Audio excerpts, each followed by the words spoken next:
आप सभी का स्वागत है। Please subscribe my YouTube channel and hit the bell icon. नमस्कार दोस्तों, प्राइस एक्शन सीरीज के फर्स्ट एपिसोड में आप सभी का स्वागत है। हम इस वीडियो में जानने की कोशिश करेंगे कि किसी भी स्टॉक का प्राइस कैसे ऊपर जाता है और कैसे नीचे आता है। मींस क्यों ऊपर जाता है और क्यों नीचे आता है। मतलब ये कि अगर किसी स्टॉक का प्राइस मान लीजिए 100 रुपये है तो 100 रुपये से 101 कैसे होता है और 100 रुपये से 99 कैसे होता है, 99 रुपया कैसे होता है, इस बारे में हम इस वीडियो में समझने की कोशिश करेंगे। तो आप जो है इस वीडियो में लास्ट तक बने रहिएगा, जिससे आपको पूरी पूरी इंफॉर्मेशन आपको मिल जाएगी। ठीक है, तो ये कंप्लीट एक सीरीज आने वाली है प्राइस एक्शन पे, जिससे आप जो है जीरो से हीरो बन सकते हैं।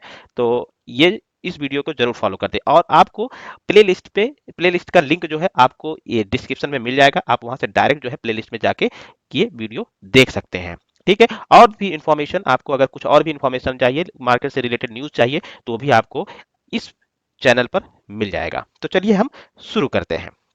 ठीक है, तो सबसे पहले हम ये क्या करता है, एक बायर होता है। ठीक है, बायर क्या करता है, किसी भी स्टॉक को क्या करता है, एक बायर होता है, सॉरी, एक बायर होता है, वो क्या करता है, और एक सेलर होता है।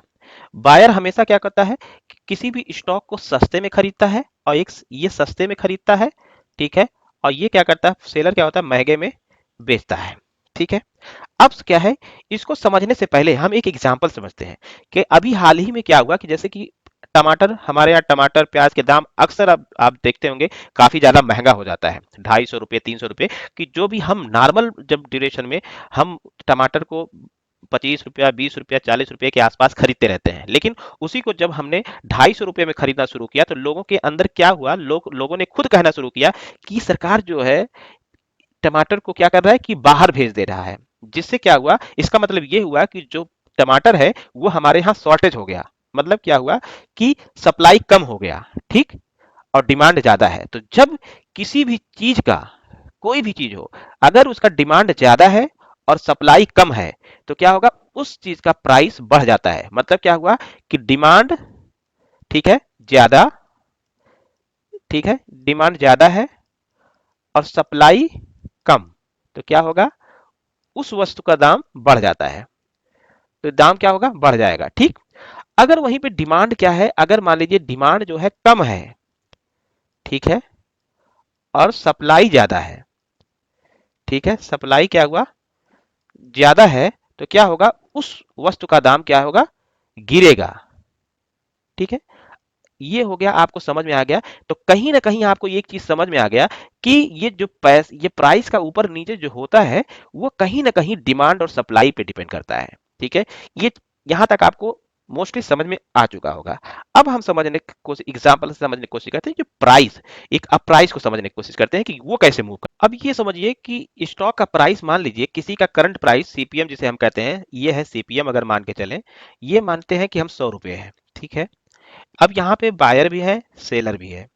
ठीक है, अब हमने क्या किया, बायर को क्या करना है, 50 शेयर बेचने हैं, और इस सेलर को 50 शेयर बेचने हैं, सॉरी, सेलर को 50 शेयर बेचने हैं और बायर को 50 शेयर खरीदने हैं। ठीक, अब ये क्या करता है, ये सोचता ये है कि मैं क्या करूंगा कि सस्ते में खरीदूंगा। मतलब ये अगर 100 रुपया प्राइस है तो ये सोचता है कि जब 99 पे आ जाएगा तो मैं खरीदूंगा। लेकिन ये क्या कहता सोचता है कि जब ये 101 रुपया होगा तब मैं क्या बेचूंगा, तभी इसको प्रॉफिट होगा।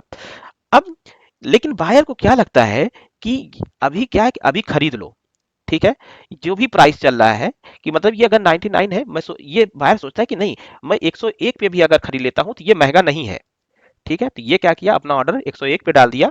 तो इसको क्या है, 101 शेयर, 50 शेयर मिल जाएंगे और इसके 50 शेयर जो है सेल आउट हो जाएंगे। तो ये हो गया। अब यहाँ पे क्या हुआ कि मान लीजिए अब कुछ बचा नहीं है, यहाँ पे जितने भी, मान लीजिए कि यहीं पे, ये समझिए, मान लीजिए 1 लाख शेयर है, मान लीजिए 1000 समझते हैं, एग्जांपल समझिए 1000। ठीक है, अब यहाँ पे 1000 शेयर है और यहाँ पे खरीदने वाले कम है। ठीक है, यहाँ पे खरीदने वाले कम है। ठीक है, और इस लेवल पे बेचने वाले ज्यादा है। ठीक है, तो अब जब इसको खरीदार नहीं मिल रहे हैं, लेकिन जो खरीदार मिल रहे हैं तो कहाँ पे मिल रहे हैं, सस्ते पे मिल रहे हैं, यहाँ खरीदने वाले मिल रहे हैं, यहाँ खरीदने वाले मिल रहे हैं, यहाँ खरीदने। तो क्या होगा, ये औने पौने दाम पे, जैसे मान लो जो 99 हुआ बेच दिया किसी ने, 98 पे बेच दिया, 97 पे, तो इस तरह से प्राइस बड़ी तेजी से नीचे की तरफ गिर जाता है। क्योंकि अब जब खरीदार मार्केट में होंगे नहीं तो इसको औने पौने दाम पे, कभी कभी होता है क्या, अब एग्जाम्पल समझिए, कभी कभी क्या होता है कि हम क्या करते हैं कि हमने मान लीजिए कोई भी बिजनेस किया, बिजनेस हमने किया है और हमने मान लीजिए कि 1 कुंटल आलू जो है हमने 1000 रुपये पे खरीदा हुआ है, लेकिन जब हम बाजार जाते हैं तो हजार मतलब मान लीजिए 10 रुपये किलो के हिसाब से हमने खरीदा हुआ है। अब ये है 10 और 1000 कुंटल हमारे पास है, ठीक है, सॉरी 1000 केजी मान लीजिए है, तो इसको हमने क्या किया 10,000 रुपया लगाया हुआ है। लेकिन जब हम क्या करते हैं बाजार में पहुंचते हैं तो वहां पे 10,000 के हिसाब से कोई खरीदने वाला ही नहीं है। अब क्या है कि इसको माल जो है अपना जो आलू है वो बेचना है, तो बेचना है तो क्या करेगा ये, अगर नहीं बेचेगा तो ये सड़ सड़ भी सकता है, या सड़ नहीं सकता, इसको वापस भी अगर लाना हुआ तो उसमें उसके बहुत से खर्चे होंगे, जैसे ट्रॉली किया या कुछ भी है बहुत से, तो खर्चे बढ़ जाएंगे। तो ये क्या करेगा कि ये ऐसा है, ले जाने से बेहतर है कि इसको सस्ते में ही यहीं बेच के निकल जाते हैं।